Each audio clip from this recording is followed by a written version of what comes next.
Reporting live, the MMA fortune teller, aka the teller, aka the best in the game.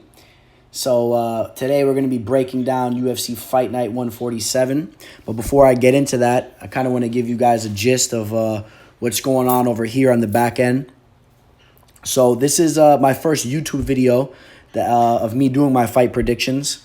Basically, to give you some of the background, that I am the MMA fortune teller. You guys can look me up on third-party tracking websites.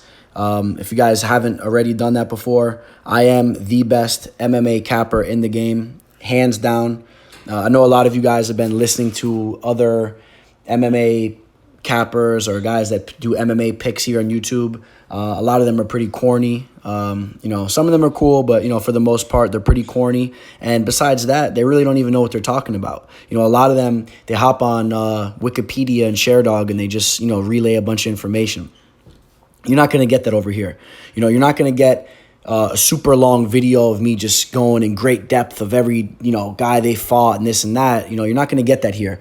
I'm going to make this short and sweet. I'll tell you why, why I'm leaning towards one fighter or the other. But at the same time, you guys got to have some faith in me. My numbers don't lie.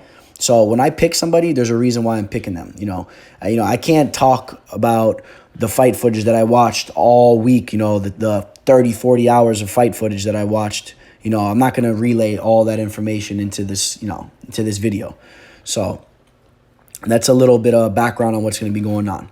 So as we move along to the first fight, we got Nad Narimani versus Mike Grundy. I'm going to lead Nad Narimani. Just seems to be the tougher fighter. Great grappler, but, he's willing to stand in the middle and exchange as well. Very, very tough chin. Mike Grundy, very strong wrestler in his own right, but, he's a strong wrestler. He has some submissions. Really hasn't fought that many good guys. The only guys that he's even fought that are decent is his last two fights that he had. So, but I'll lean Nad Narimani. As far as the line goes, I'm not sure if I would touch it. On to the next fight, we got Priscilla Cochera versus Molly McCann. Priscilla, in her last fight, fought one of the top two best female fighters in the world in Valentina Shevchenko. She had everything done to her, basically, besides have her head chopped off with a machete. The girl it was disgusting, just got destroyed. But before that, she was 8-0, undefeated fighter. Now she's fighting this girl, Molly McCann, who she's basically a midget. 5'4", big letdown in her first UFC fight. I think this is a dog or pass type of fight. So I'll lean slightly towards Priscilla, but wouldn't touch this fight. Then we got Dan Ige versus Danny the Hatchet Henry. I like both these guys. Two solid fighters. I'll slightly lean Dan Ige for the fact that I think he's a little bit more he's a stronger grappler. And I think he has a couple different ways he could win this fight. He could, stall him out, hold him against the cage, get some takedowns. Even has the possibilities to outpoint him on the feet. Danny Henry, very, very exciting fighter. His UFC debut against Akeem was, that was a hell of a fight to watch. Clipped him, snatched up the neck real quick. He came right out there and just was straight to business. So, that fight can go either way as well. Then we got Tom Breeze versus Ian Heinisch. Two top up-and-coming fighters, in my opinion. Ian Heinisch, this is a guy I'm very high on. He's, he's kind of short for the weight class, but super athletic. Very, very underrated with his athleticism. Great grappler, and he closes the distance and can knock out anybody in the world. He's fighting Tom Breeze. Tom Breeze, crazy reach, crazy height for the weight division. He's a stud in his own right, too. I just slightly lean Ian, and he's an underdog too, so, take that for what it is. You got some great value on that play right there.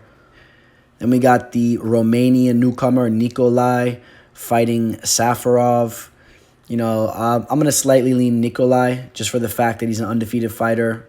Based on the fight footage that I watched, he looks to be the better fighter. Safarov, this is a guy that's lost twice to complete scrubs already in the UFC. So, he loses again. We'll probably never even hear from him again. So it's probably what's going to happen as well. But, this fight, like I said, I'm not touching this fight. It's not going to see any of my money. Moving along, we got Joe Irish Duffy versus Mark Diakese. I'm going to slightly lean with Joe Duffy. I think he'll be the more composed fighter. He'll be the more intelligent fighter, better jiu-jitsu game. Mark Diakese, to me, this guy, he has flashes of athletic abilities and stuff like that. He's had some good knockouts in the past. Great knockout against what's his name, Timo Paclon. But ever since then, I mean, this guy he's on a 3-fight losing skid, and I think he's missing something in his game. I mean, I know he was training over there at American Top Team. I think for this fight he's not, but I think he's missing something. I think he doesn't have the greatest fighter IQ, and he also, I don't know if he has the biggest heart, either. So, I wouldn't put any money on him ever again, which, don't get me wrong, I have in the past. So I'm sure he's cost, a lot of you guys some money out there in the past because, I mean, he was very promising. The ceiling at one time seemed very high for him. But I think he's going to lose 4 fights in a row and probably get his papers, and I think he'll be he'll be a goner. Then we got Arnold Allen versus Jordan Rinaldi. Arnold Allen, young fighter, very promising as well. I'm going to slightly lean him, but don't be surprised if Jordan Rinaldi just, he pulls his fight off. He's a crafty fighter. He might just, hold him against the cage, outpoint him. He's a tough dude as well, so I wouldn't touch that fight either. Then we got the 2 Welsh fighters, Jack Marshman versus John Phillips. I'm going to have a slight lean on Jack Marshman. I think he's a little bit more polished of a striker.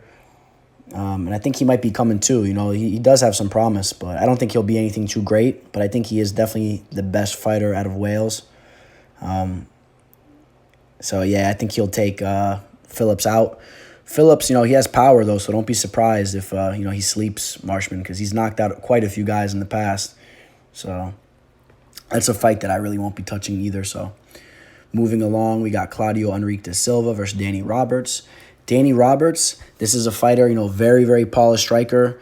Great power, great leg kicks, great head kicks, all types of kicks. Claudio Enrique da Silva looks like a bear. Great grappler, very strong, in the clinch. If he gets this fight to the mat, I think that's where he's really going to prove to be the better fighter. And I think he'll have better cardio, too. I think at least he'll put himself in better situations to have the better cardio. I mean, he'll be the guy on top. Danny will be the guy trying to get up from the bottom, and he's going to be exhausted. And once he gets tired, he loses all his power, and his technique kind of gets a little messed up. And I wouldn't want my money on him, This is a fight that I won't be touching either way, but, slight lean to Da Silva. And we got Nathaniel Wood versus Jose Alberto Quinones. Nathaniel Wood, this kid, man, he's young, exciting to watch, fighting out of Greater London, England. Let's see, what's it? Morden, Greater London, England. This guy, there's not a lot of great English fighters right now, so I would love to see him, come up through the ranks and, be a top guy. He's fighting Jose Alberto Quinones, tough Mexican dude. I mean, this is Wood's fight to win all day. I mean, he has, all types of finishing power, finishing submissions. This guy, he could end this fight quick, if he gets put in the right situation. Jose Alberto Quinones, this is a guy that's only been finished once before, but, I could see him getting finished here in this fight. So, so keep an eye out on Nathaniel Wood as we move along, too, because, this guy, he might be the real deal. Then we got, Dominic Reyes versus Volkan Ozdemir. I think Dominic Reyes is the truth, 10-0, stud athlete, freaky body type, man, long neck, long arms, long legs. This guy, very, very quick for the weight division. You're going to be hearing a lot about this guy, seeing and hearing a lot about him. Volkan Ozdemir, this is a guy that was all hyped up, and it was all fake, man. No grappling, no cardio. All he can do is knock you out in the first round, and that's about it. And if he doesn't do that, it's easy to collect money off this guy. I've collected money off him before plenty of times in the past, so, I got Reyes all day. I don't care what the line says. I mean, hopefully you guys were able to jump on it early like I did. But Reyes, I don't care if he's in the high minus 200s. He's the fighter to pick. He's going to put more money in your bank account. Don't listen to these scrubs telling you on YouTube, oh, you can't touch this line, it's too high, da-da-da.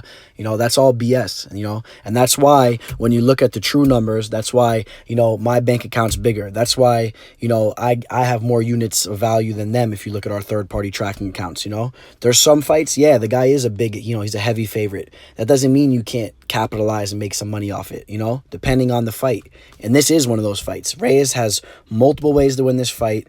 I think he should be a minus 400. Watch. I guarantee you he pulls this fight off. And for you guys that are betting on Volkan, you're just giving money away. So then we got Gunnar Nelson versus Leon Edwards. Here's a fight where you got an underdog, great value. I got money on Gunny all day. Plus 130. Watch me collect on this, This is the game, Sometimes you take big favorites. Sometimes you got underdog plays. Gunny, better jiu-jitsu practitioner, better overall fighter. I think Leon has some hype. He's coming off some good wins. But, I think Gunny's going to win this fight. Hopefully he gets it to the ground, and we see something similar to what he did in his last fight against Alex Oliveira, where, he carved him up like a pumpkin, and we see blood all over the canvas. That'd be exciting. Okay, then we got the main event, Darren Till, Jorge Masvidal. Before I get into that, if you guys can, I'm new to this, please like and subscribe. It would mean a lot to me. I'm trying to get this channel going. So, I slightly lean Darren Till. This is a fight I won't be touching. This is a fight, we talk about favorites, lines you can't touch. This is a fight that I wouldn't touch. For where the odds are at, it doesn't make sense to me. Jorge Masvidal, super underrated fighter. He could easily pull this fight off. The only thing that makes it even tricky where I wouldn't touch the underdog in this fight is the fact that it's in England. Because, you can't trust the judges. You can't trust, everything that's going on out there with the crowd. They're going to be making noise every time Darren hits them, and every time Jorge hits him, it's going to be dead silent. So, those are the things you got to take into account. So, that fight I would not touch. I wouldn't touch that fight with the 10-foot pole. There's no value there. So, I'm just hoping that it'll end up being a hell of a fight. Maybe we'll get a knockout. Maybe Till can finish Jorge. Maybe Jorge can finish him, Or either way, I hope we have a barn burner, 5 rounds of just them trading. That'd be great.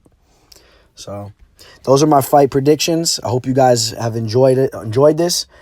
As I said, I'm new to this. I'll keep them coming, and I'll get better at delivering this shit to you guys. But remember what I said, it's about the knowledge that I have. Take the knowledge that I have and use it. Use it to benefit your guys' selves. Make some money with what I'm telling you guys. I'm telling you, I'm the best in the game at this. I am the best in the game. The Teller signing out.